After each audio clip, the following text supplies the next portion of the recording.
These are the new 6025 jaws.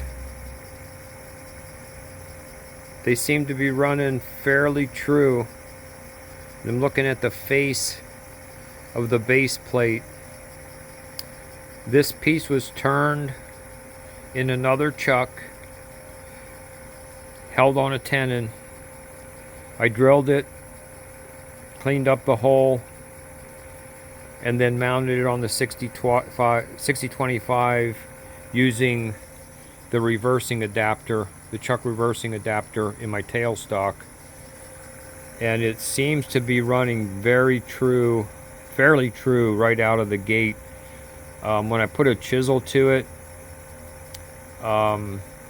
it's not exactly perfect, but I'm not sure what the tolerance is on something like this, to be honest. But it took very little to get it to turn properly without totally redesigning the piece, which for my pepper mill should work fine. Again, thank you guys. Appreciate the support.